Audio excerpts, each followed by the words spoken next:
मित्रों, आज हम बात करने वाले हैं राजस्थान के इतिहास में जो हम शिलालेख पढ़ रहे थे। तो शिलालेख का भाग 3 और ये अंतिम चैप्टर है। इसके बाद में 2-4-5 दिन में जो शिलालेख से संबंधित महत्वपूर्ण क्वेश्चन जो हैं वो आपके सामने रखे जाएंगे। और उसके बाद शिलालेख से संबंधित तो आपका कम से कम कोई क्वेश्चन कभी गलत नहीं होगा राजस्थान के किसी भी एग्जाम में। शुरू के 2 वीडियो अपलोड किए हैं इसमें, वो आप देख लीजिएगा अगर आपने अभी तक नहीं देखा है तो। उसमें उदयपुर और चित्तौड़ और बिजोलिया जो सबसे ज़्यादा शिलालेख हैं राजस्थान में, वो उदयपुर और चित्तौड़ इन ज़िलों से प्राप्त हुए हैं। तो आप ज़रूर देखिएगा। आज का जो वीडियो है इसमें ज़िले वाइज मैंने इनको अलग अलग डिवाइड किया है और लगभग 1-2 ज़िलों में से 1-1, 2-2 महत्वपूर्ण शिलालेख हैं। तो आज बात करते हैं भीलवाड़ा के बारे में। तो देखिए, बिजोलिया शिलालेख के बारे में पिछले वीडियो में बता दिया था, फर्स्ट वीडियो में। इसके बाद में भीलवाड़ा से एक दूसरा शिलालेख और प्राप्त हुआ है, नांदसा यूप स्तंभ लेख। नांदसा यूप स्तंभ लेख। देखिए, इनके बारे में इतना ही अगर पता हो कि ये मिले कहाँ से हैं तो भी हमारा काम हो जाएगा। याद कैसे करेंगे आप? भीलवाड़ा से 2 शिलालेख हैं, बिजोलिया और नांदसा यूप स्तंभ लेख। भीलों ने जोली को नानदसा और सूपिया। जोली जैसे कोई व्यक्ति का नाम है। नान जो होता है, आपने कभी होटल वगैरह गए हैं तो आपने किसी ढाबे पे खाया भी होगा। नान जो होता है, दसा जो है ये पंजाबी वर्ड होता है। दसा का मतलब होता है किसी को कोई चीज़ देना या परोसना। तो भीलों ने से हो गया भीलवाड़ा, जोली को यानी बिजोलिया, नान दसा ये है नान दसा और सूपिया ये सूप से यूप स्तंभ लेख। अब नानसा यूप स्तंभ लेख के बारे में 1-2 चीज़ महत्वपूर्ण है कि नानसा स्थान जो है भीलवाड़ा में, वहाँ से ये प्राप्त हुआ है 225 ईसा पूर्व का है। यानी आप देख सकते हैं कि कितना प्राचीन है ये। हालांकि राजस्थान का सबसे प्राचीन जो शिलालेख है वो अजमेर में बरेली का शिलालेख है, वो माना जाता है। वो भी 2री शताब्दी ईसा पूर्व के आसपास है, तो वो निश्चित रूप से इससे भी पहले का ही होगा। तभी राजस्थान का सबसे प्राचीन शिलालेख बरेली के शिलालेख को मानते हैं। अभी आएगा आज ही। तो स्थान कहाँ है और स्थापना किसके द्वारा की गई थी? सोम के द्वारा की गई थी। तो आप थोड़ा सा ये ध्यान में रखिएगा कि कितना प्राचीन है ये। जोधपुर से कौन कौन से शिलालेख मिले हैं? मंडोर का शिलालेख, घटियाला शिलालेख और सच्चिका माता की प्रशस्ति। अब जो मंडोर शिलालेख है, जोधपुर में है मंडोर, ये नाम से ही फेमस है। 685 ईस्वी में यह प्राप्त होता है, इस समय का है। और इसमें शिव और विष्णु की जो पूजा है उसका उल्लेख प्राप्त होता है। घटियाला का जो शिलालेख है, ये घटियाला स्थान जो है वहाँ से मिला है, 861 ईस्वी का है। प्रतिहार नरेश जो थे कुकुक, इनके बारे में हमें जानकारी मिलती है।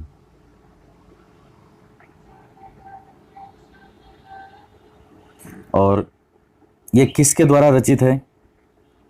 तो ये कवि थे कृष्णेश्वर, इनके द्वारा। उसके बाद में आता है सच्चिका माता की प्रशस्ति।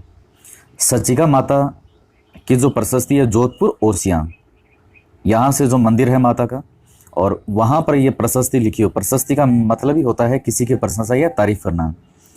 तो इस शिलालेख से हमें मारवाड़ की जो राजनीतिक स्थिति है, मारवाड़ के जो शासक हैं, कैसी प्रशासन की व्यवस्था थी, उनके बारे में हमें जानकारी प्राप्त होती है। तो भीलवाड़ा के 2 आपको ध्यान में रखनी है, बिजोलिया और नानसा यूप स्तंभ शिलालेख। जोधपुर के 3 ध्यान में रखने हैं, मंडोर, घटियाला और सच्चिका माता।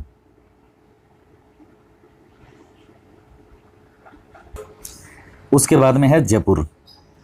जयपुर के 2 ध्यान में रखिएगा आप। पहला तो है चाटसू की प्रशस्ति और दूसरा है आमेर का शिलालेख।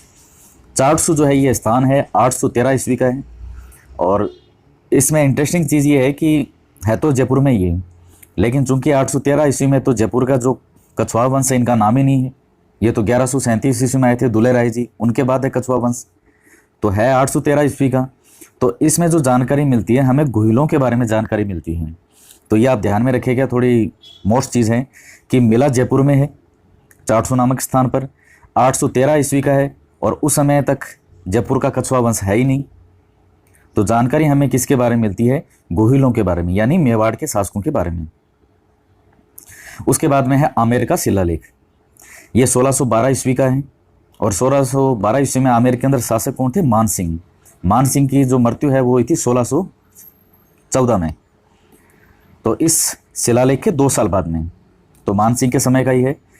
जो कछवाहा वंश है उनके बारे में जानकारी मिलती है, जो पृथ्वीराज कछवाहा से लेकर के मान सिंह तक। पृथ्वीराज कछवाहा कौन थे? जिन्होंने 1527 में खानवा के युद्ध में राणा सांगा की सहायता की थी, उसमें यही थे पृथ्वीराज कछवाहा। और इस शिलालेख में कछवाओं को रघुवंश तिलक कहा गया है, तो ये थोड़ा ध्यान रखिएगा आप। उसके बाद में करते हैं हम बात कोटा में। कोटा का एक क्या आपको ध्यान में रखना है, कर्णश्वा का शिलालेख। अब ये है क्या इस कर्णश्वा में? तो देखिए, ये जो शिलालेख है कर्णश्वा का, इसमें मौर्य वंशी राजा है धवल, उनका उल्लेख मिलता है 738 ईस्वी का है। ये सबसे महत्वपूर्ण जो चीज़ है वो इसके बारे में यही है, मौर्य वंशी राजा धवल का उल्लेख मिलता है कोटा के कर्णश्वा शिलालेख में। तो कोटा वाला बहुत मोस्ट है। अजमेर से कौन कौन से प्राप्त हुए हैं? हरिकेली नाटक, ये इसके बारे में जैसे चौहान के क्वेश्चन किए थे उसमें बताया भी था, जो विग्रहराज चतुर थे जिनको बिसल देव भी कहते थे, इन्होंने लिखा था हरिकेली नाटक। और जो संस्कृत पाठशाला है उस पर इसे इन्होंने उत्कीर्ण करवाया था, यानी लिखवाया था, खुदवाया था। तो ये ध्यान में रखिएगा। और दूसरी एक चीज़ इसमें यह भी है कि जो हरिकेली नाटक है उसमें चौहानों को सूर्यवंशी बताया गया है। बरली शिलालेख, आपके बारे में थोड़ी देर पहले ही बताया था कि अजमेर का जो बरली शिलालेख है ये सबसे प्राचीन है और ये राजस्थान का सबसे प्राचीन शिलालेख माना जाता है, 2री शताब्दी ईसा पूर्व, यानी 2री शताब्दी के बाकी के भी जो शिलालेख हैं उनसे भी प्राचीन। ये दोनों शिलालेख अभी रखे हुए कहाँ पर हैं?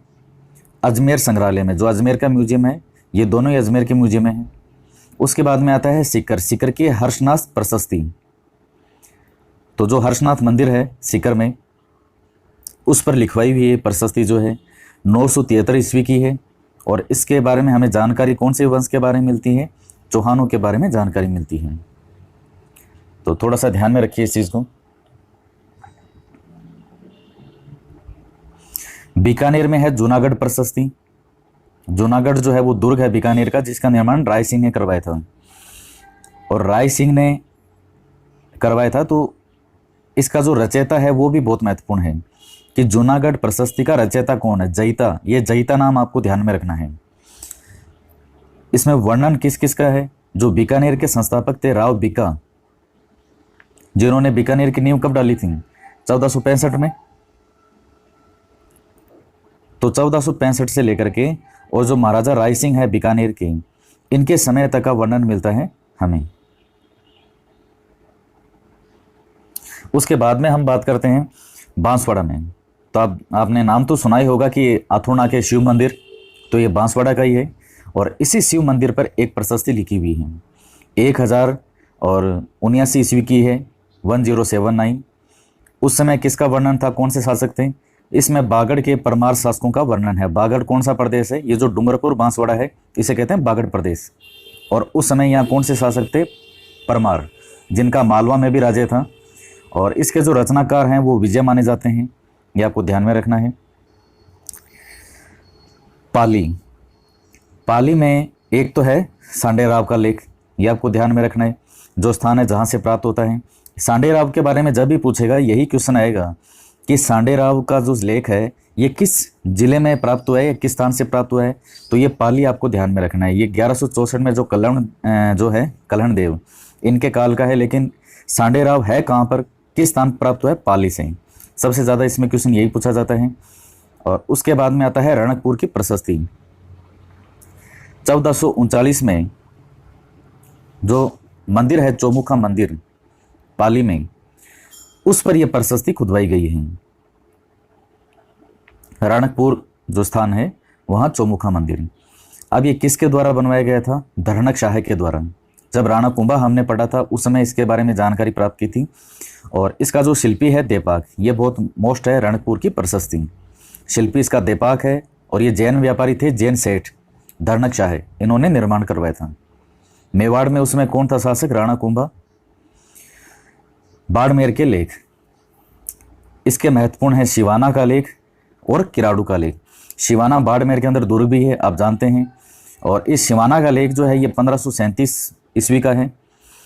मालदेव के बारे में जानकारी प्राप्त होती है, और मालदेव के बारे में भी क्या, शिवाना विजय के बारे में, कि मालदेव ने शिवाना को विजिट किया था, इसके बारे में हमें जानकारी प्राप्त होती है। उसके बाद है किराड़ू का लेख।